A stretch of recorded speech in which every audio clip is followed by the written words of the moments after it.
আজি NHMত মই 10 বছৰৰ ওপৰতে এখন প্ৰাথমিক স্বাস্থ্য কেন্দ্ৰত মই চাকৰি কৰি আছো।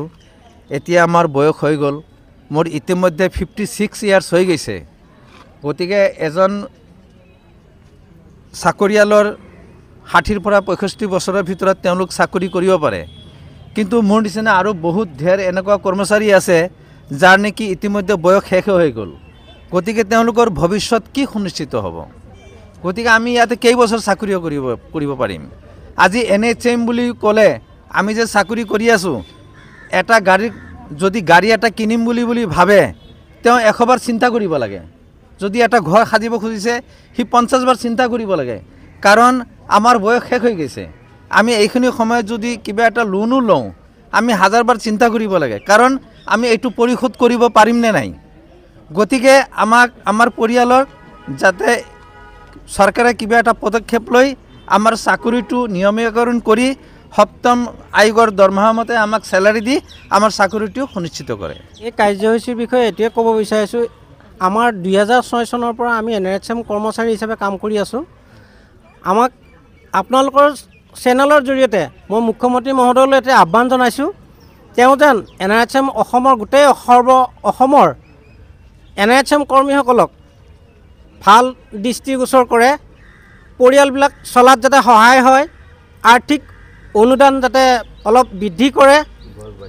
বয়সটো আমাৰ যথেষ্ট হৈ গ'ল, কিছুমানে ৰিটায়াৰ ল'বৰে হ'ল, কিন্তু কাৰো কোনো একো হেৰি নহ'ল, চাকৰি নিয়মীয়াকৰণ নহ'ল। NHMৰ কৰ্মীৰ পৰা আমাৰ দাবী এইটোৱে, NHM কৰ্মীসকলৰ পৰা স্বাস্থ্য বিভাগৰ যিটো স্থায়ী পদ তাত যাতে NHMৰ কৰ্মীসকলৰ পৰা নিযুক্তি দিয়ে। 7 পেৰ অধীনত যেতিয়ালৈ তেওঁলোকে নিয়মীয়াকৰণ নকৰে তেতিয়ালৈ 7 পেৰ অধীনত আমাক যেন দৰমহা দিয়ে, চেলাৰি প্ৰদান কৰে। চাকৰি শেষৰ পিছতো যাতে আমাক পেঞ্চন বা অন্যান্য সা সুবিধাসমূহ প্ৰদান কৰে, এইখিনিয়ে মোৰ ক'বলগীয়া। হয়, আমি বহুত কষ্টৰে ডিউটি কৰোঁ আৰু 28 কিলোমিটাৰ 20 কিলোমিটাৰ আমি নিজে স্কুটি চলাই ফৰেষ্টত ডিউটি কৰিব লাগে, চৰত ডিউটি কৰোঁ বা পাহাৰী ভৈয়ামে সকলোতে সোমাই গৈ আমি ডিউটি কৰিব লাগে। আজি এই কৰ্মৰ ক্ষেত্ৰত আমি যিটো আমি ৰাইজক যিটো স্বাস্থ্যৰ অৱদান আগবঢ়াইছোঁ, সেইমতে মাতৃৰ মৃত্যুৰ হাৰ লগতে শিশুৰ মৃত্যুৰ হাৰ আমি NHMত যেতিয়ালৈকে আহিছে তেতিয়ালৈকে কমিছে। আৰু আমি যিবিলাক কষ্টৰে মানে যেনেকুৱা আমি কষ্ট কৰোঁ সেইমতে আমাৰ প্ৰাপ্যখিনি দিব লাগে, চৰকাৰৰ ওচৰত আমাৰ গোচৰ। দিন আমি এই আন্দোলনৰ জৰিয়তে আমাৰ মাননীয় অসমৰ মুখ্যমন্ত্ৰী মহোদয়ক আমি এইটোৱেই কাতৰ আহ্বান জনাইছোঁ, তেখেতে আমাৰ NHM কৰ্মীসকলক যাতে সুদৃষ্টিৰে চাই আমাৰ এই ইমাৰ্জেঞ্চি যোনটো সেৱাত আমি জড়িত, আমাৰ নাৰ্ছ বাইদেউসকলে যোনটো ইমাৰ্জেঞ্চি সেৱাত জড়িত, তেওঁলোকক এই ন্যায্য প্ৰাপ্তখিনি যাতে সোনকালে পূৰণ কৰি আমাৰ যোনটো মানসিক যোনটো আমাৰ হাৰাশাস্তি বা মানসিক যোনটো উৎপীড়নত চলি আছোঁ সেইটোৰ পৰা যাতে আমাক তেওঁলোকে পৰিত্ৰাণ দিয়ে, আমাক যাতে ৰেহাই দিয়ে, এইটোৰে কাতৰ আহ্বান। আৰু NHM হৈছে স্বাস্থ্য বিভাগৰ এটা মেৰুদণ্ড স্বৰূপ।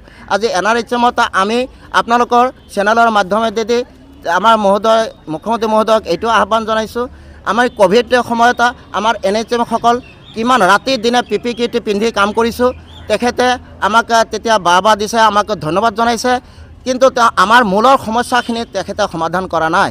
তেখেতক কাতৰ আহ্বান জনাইছোঁ, তেওঁ প্ৰতিটো কথাৰে তেওঁ ৰাখিছে, আমাৰ যাতে এই কাতৰ অনুৰোধটো তেওঁলোকে ৰাখি আগন্তুক দিনত আমাৰ যাতে মানে আৰ্থিক যিটো দুৰৱস্থা এইটো যাতে তেওঁ সুচল কৰি দিয়ে, তাৰ কাৰণে আমি তেখেতক আহ্বান জনাইছোঁ। তেখেতে আমাক প্ৰতিশ্ৰুতি দিছিলে যে আপোনালোকে আমাৰ চৰকাৰ অহাৰ লগে লগে আপোনালোকক প্ৰথম বৈঠকতে কেবিনেটৰ প্ৰথম বৈঠকতে আমি আপোনালোকক সিদ্ধান্ত ল'ম, আপোনালোকক আমি ন্যায্য মানে দাবীখিনি আমি পূৰণ কৰি আপোনালোকক নিয়মীয়া কাৰ্যকৰী কৰিম।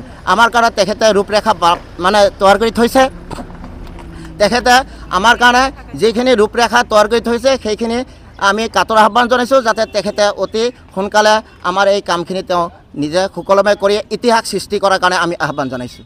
আমাৰ ৰিটায়াৰৰ পিছত যাতে আমাৰ স্বাস্থ্যকৰ্মীসকলে যাতে এককালীন এটা 50 লাখ টকাৰ এটা যাতে বৰঙণি দিয়ে, কাৰণ আমিতো পেঞ্চনতো সোমাব পৰা নাই, আমাক কোনো বস্তু দিয়া নাই, যাতে 50 লাখ টকাৰ এটা প্ৰতিজনে বেনিফিচাৰীক বা এমপ্লয়ীকে যাতে এটা এককালীন সাহায্য দিয়াৰ কাৰণে আমি অনুৰোধ জনাইছোঁ আজিৰ পৰা।